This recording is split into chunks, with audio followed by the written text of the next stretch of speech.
ఇప్పుడు నేను ఏం చేస్తానంటే స్టవ్ వెలిగించి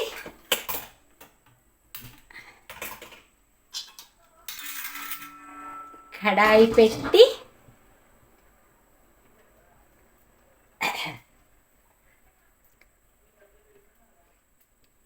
కాగిన తర్వాత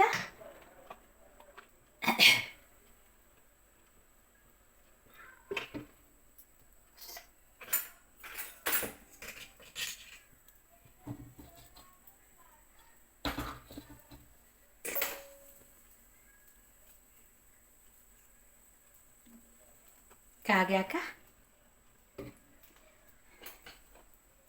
నాకు ఈ పెనం అంటే చాలా ఇష్టం అండి.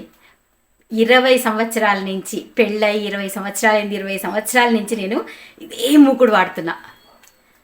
ఎందుకో సెంటిమెంటల్ లాగా అలా ఉండిపోయింది. ఎన్నో కొత్త ఐటమ్స్ వస్తున్నాయి కానీ కొనుక్కుంటున్నాం, కానీ దీన్ని మాత్రం మార్చాలనిపించదు. నూనె వేసాను.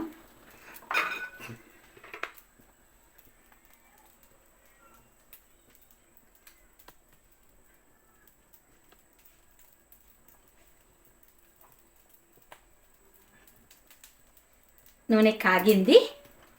ఏం చేస్తానంటే ఇప్పుడు ఈ చికెన్ ఉంది కదా, కొంచెం 2 లివర్ పీసులు ఉన్నాయని చెప్పా కదా, ఆ లివర్ పీసుల్ని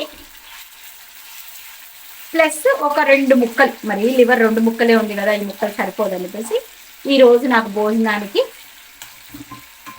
సరిపోయేలాగా ఇది ఇట్లా పెట్టేసి అలాగే సిమ్లో ఉడికిస్తా.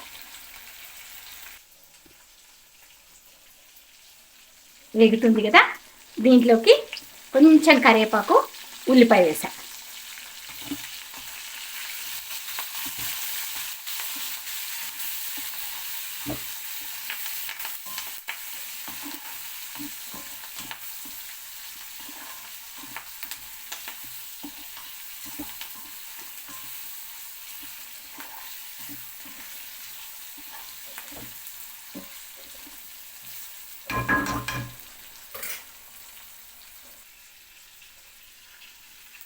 ఇప్పుడు చూడండి, అస్సలు మీరు దగ్గర లేరు కానీ దగ్గర నేను ఉన్నాను కాబట్టి ఆ స్మెల్ చూస్తున్నాను.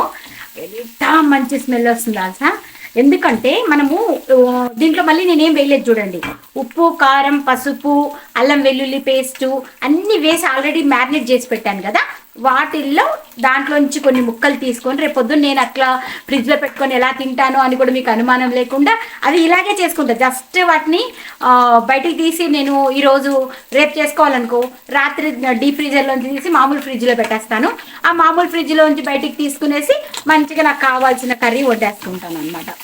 ఇలాగే ఇప్పుడు చూడండి ఇది అయిందా, దీంట్లోకి కొంచెం ఇప్పుడు వేస్తాను కొంచెం గరం మసాలా పౌడర్, జస్ట్ కొంచెం అంతే, ఇంకేం లేదు, జస్ట్ వేసేసాను. వేసిన తర్వాత దీని మీదికి మిరియాల పొడి, యా రెడీ.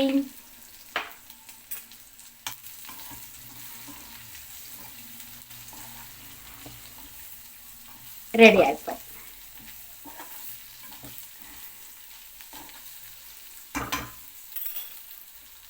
ఎస్ ఆపేసా. తర్వాత కొంచెం కొత్తిమీర,